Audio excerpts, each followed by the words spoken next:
हाय तो तारक मेहता शो अपने पीक पर था। फिर रिलीज़ होता है एपिसोड 507। इस एपिसोड में लेजेंडरी कैरेक्टर बाघा को शो में फर्स्ट टाइम इंट्रोड्यूस करा गया था।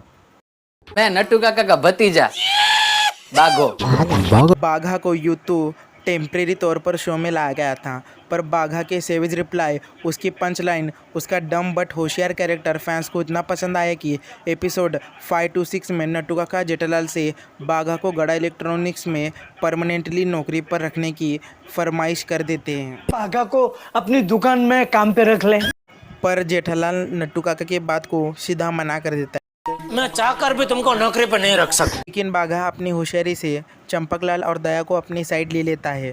फिर एपिसोड 528 में जेठालाल बाघा को परमानेंटली काम पर रख लेता है। तो वो भी काम मैं तुझे दूंगा। तो दुकान के बाहर बैठकर तो मोबाइल रिपेयरिंग करता रहना। बाघा कैरेक्टर जब भी स्क्रीन पर दिखाई देता था, लोगों के लिए वो सीन एकदम से फनी हो जाते थे। अपने आप ही वो नेचुरली फनी लगते थे। क्या दिखाऊं? नहीं, आप बोलिए, आपको क्या चाहिए? टीवी, वॉशिंग मशीन या फ्रिज? आप खरीदना है कि बेचना है? बेचना है। कौन तुम? अरे भाई, मैं कोई भी हूँ, राजा भोज या गंगू तेली। वैसे टीवी, वॉशिंग मशीन या फ्रिज की क्वालिटी में कोई फर्क नहीं पड़ेगा। लेकिन अब अगर हम आज के बाघा की बात करें तो बहुत ही क्रिंज, ओवर एक्टिंग और अनफनी हो चुका है। बाघा के कैरेक्टर में कुछ वो चीज़ें हैं जो उसके कैरेक्टर को पूरी तरह से ख़राब कर चुकी है। उसके बारे में हम इस वीडियो में बात करेंगे। तो उसका ड्रेसिंग सेंस, पहले बाघा दुकान पर काम करने वाले नौकर की तरह ही लगता था।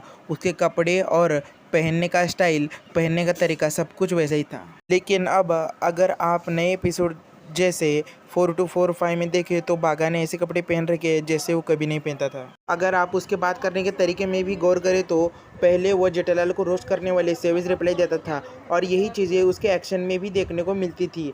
पर अभी ये क्वालिटी तो बाघा के कैरेक्टर से पूरी तरह से गायब कर दी गई है। अब बाघा एक रिस्पेक्टफुल और सिंसियर एम्प्लॉय बन के ही रह गया है। भिड़े भाई के पुराने फ्रिज के 30,000, जो बहुत ही अनफनी लगता है देखने में। और तीसरा चेंज जो बाघा के कैरेक्टर में हुआ है वो है उसके फेस एक्सप्रेशन। पुराने बाघा के फेस एक्सप्रेशन काफ़ी स्ट्रेट और सेटल हुआ करते थे और इन फेस एक्सप्रेशन के साथ जब भी वो जेठालाल को रिप्लाई देता था वो बहुत ही सेवेज लगते थे।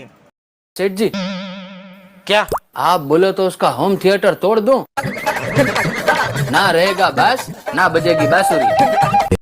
लेकिन अब के बाघा के फेस एक्सप्रेशन काफ़ी ज़्यादा बेसिक और नॉर्मल हो चुके हैं। और अगर हम बाघा की हंसी की बात करें तो वो भी थोड़ी ज़्यादा ओवर लगती है। पहले ये थोड़ी सी छोटी हुआ करती थी, लेकिन अब इसको भी ओवर करके खींचा जाता है जो काफ़ी ज़्यादा क्रिंज लगती है। और सबसे मेन क्वालिटी जो बाघा में थी, जो पहले वाले बाघा में थी, वो पहले डम दिखता था लेकिन उसके कुछ एक्शन ऐसे थे जो काफ़ी स्मार्ट होते थे। लेकिन अब के नए बाघा में तो ये कहीं भी दूर दूर तक नहीं दिखता और वो किसी भी एंगल से डिम देखने को नहीं मिलता। उल्टा उसके एक्सप्रेशन में वो हमें और ज़्यादा स्मार्ट देखने को मिलता है। तो दोस्तों, जो क्वालिटीज़ बाघा को द लेजेंडरी बाघा बनाती थी वो सभी क्वालिटी बाघा के कैरेक्टर से धीरे धीरे करके हटा दी गई है। तो दोस्तों, फिर मिलेंगे, तब तक के लिए बाय।